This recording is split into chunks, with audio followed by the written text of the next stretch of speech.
Nous, l'objectif, c'est vraiment de pouvoir développer les 5 sens. Et la marche comme ça dans les feuilles, le crépitement des feuilles fait vraiment ressentir un bien-être autour des 5 sens.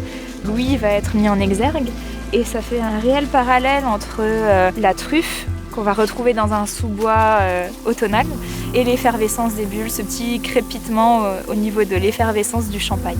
On a vraiment un beau parallèle entre la truffe et le champagne.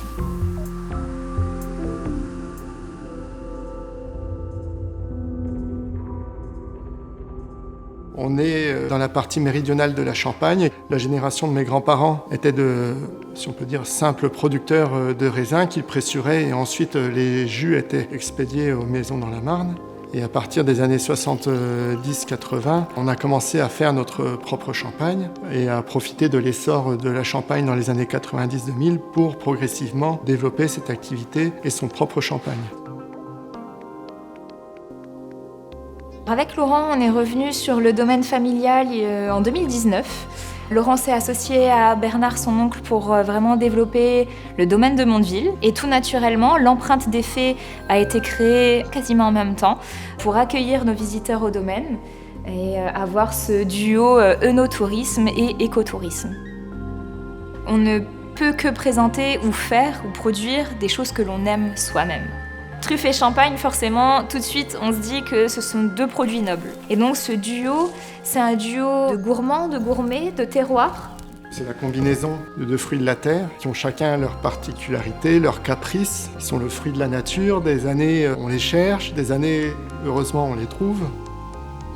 Nous, on fait le pari d'associer 2 produits d'un même terroir en faisant le parti pris que c'est cette association qui fera un mariage unique réussi.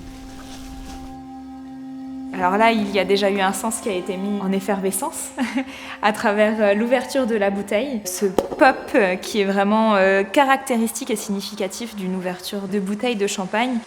La vue est très très importante dans la dégustation. On va vraiment regarder la robe de notre champagne. Là, c'est vraiment caractéristique de notre pinot, cette touche un petit peu orangée et rosée. Ensuite, forcément, l'odorat. On va retrouver des notes de litchi, de pamplemousse, d'agrumes, vraiment de fruits exotiques. Et le goût, forcément, du champagne avec des arômes qui vont être extrêmement différents, avec une palette aromatique dans le champagne très très large, en fonction des secteurs, en fonction des années. C'est quelque part de l'observation, de la sensibilité, comment je ressens les choses. Et c'est pour ça que c'est par le prisme de la sensibilité que nous souhaitions également toucher nos visiteurs pour qu'ils vivent une partie de ce que nous vivons.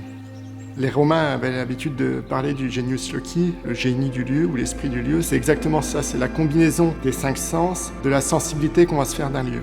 On fait également référence à cette dimension de sensibilité parce que la sensibilité, qu'est-ce que c'est ? C'est de l'émotion. Et nous, quelque part, on fait un produit qui va donner de l'émotion et que le client vive quelque chose quand il va déguster notre vin. Il va vivre une partie de notre travail, une partie de l'environnement qui a donné naissance à ce vin.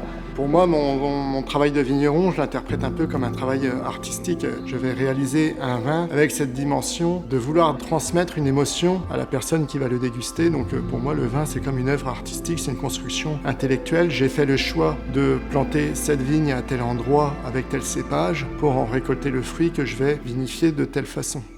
C'est une œuvre.